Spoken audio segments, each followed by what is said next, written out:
folks. Welcome to the Toys Lab with Energy, Work, and Power. There are going to be 4 lab stations for you to work through. 3 of them I think you should easily be able to do at home, collecting your own data, and that's what I would like you to do. The second one, which is a Hot Wheel car down a ramp, you may not have that, so I'm going to kind of show you how that goes. There's just a little bit of data to collect for that. I'm going to give you some hints how to set this up and kind of go from there. For toy number 1, do you have a bouncy ball? If you do not, a tennis ball, a basketball, any of those things are going to work. What you are going to do is you're going to drop it straight down from a height of your choice. You're going to measure the height of the rebound, and you are going to calculate the change in potential energy. So what that states is, what was the potential energy when it started, and then how much potential energy did it have when it rebounded. The difference would be the change in potential energy. It's how much energy moved into different areas, like kinetic energy. Okay, if you happen to have a meter stick, I always just start it at 1 meter, let it go, and then look to see how high up it bounces. Alright, don't forget, if you're looking at centimeters, you have to change it to meters by divided by 100. So if it was 80 centimeters, it would be 0.8 meters. Okay, most of you, I'm guessing, are going to be working with a ruler while you're at home.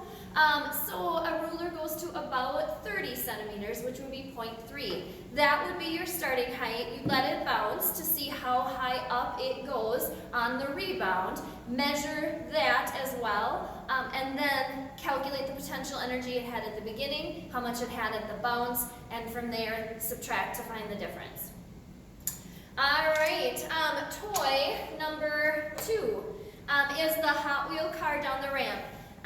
Set up a ramp to send a car down. It doesn't matter how you set it up. You're going to measure the starting height of the ramp in meters. So I'm going to take this car and I'm going to set it up over here. So I am going to measure the starting height, which for me is about 52 centimeters, 52, which is 0.52. Okay, we are going to make the final height, the top, I'm measuring from the top of the table, so I'm going to make the top of the table a height of 0. So when the car comes down to the end of the ramp, it will have a final height of 0. So the initial height was 0.52, and then, and then the final height is 0. You are going to let it go, and you are going to use conservation of energy with your HI and your HF in order to calculate the velocity that that car would leave with. It ends up leaving as a horizontal projectile. So you could technically calculate how far away it would land as well. In a normal year, I'd make you do that. In this year, you just get to use conservation of energy. Toy number 3, find your horsepower. You are going to start at rest and then run 2 meters. Okay, if you have a meter stick, you're just going to kind of measure it out, maybe go outside and use some chalk, something like that. If you don't, just remember, 1 foot, there are 3.28 feet in a meter. So if you wanted to do 2, every meter would be 3 of these, plus an additional 3 inches. Okay, so you would just lay it out. There's 1 foot, 2 feet, 3 feet, and then add an additional 3 inches, and then you'd repeat that. So you could have a total of 6 feet, 6 inches. So 6.5 feet would get you 2 meters. All right? Then all you have to do is time it, knowing the distance of 2 meters and the time it takes. You can use one of your 1D motion equations to solve for A. You're going to use your mass because it was you running, and then from there, knowing your acceleration, you'll be able to calculate your power in watts and then convert it to horsepower. All right, finally, toy number 4 is a popper. You don't have a popper at home would be my guess, but just use that same ball that you used in station 1, whether it's a bouncy ball, a tennis ball, a basketball. I already looked up the masses for each of those guys and gave it to you in toy number 1's little area. If you use a different ball, you just have to Google it. That's how I found the mass of a basketball and the mass of a tennis ball. They're supposed to be regulation size, so I just used what they are supposed to be.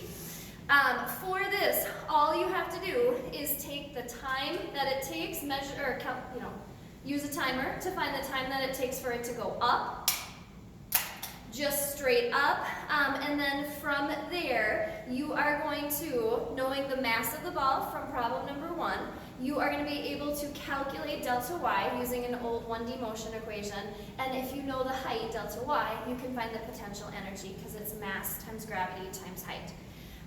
For the second part of that lab station, you're going to use a different 1D motion equation to solve for the VI. How fast was this going when it left the popper, or when your ball left your hand? Can't be 0, otherwise it wouldn't leave your hand. We know that the VF at the top is equal to 0, but the initial velocity is how fast it's going when it leaves your hand.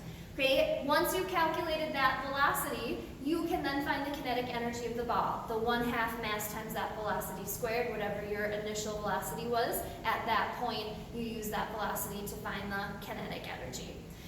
Then finally, there's 5 review problems, a couple horsepower problems, and a conservation of energy. So please let me know if you have any questions. A quick reminder that next week, we will be doing some things on the Zoom for points, so please make sure that you make arrangements in order to be there.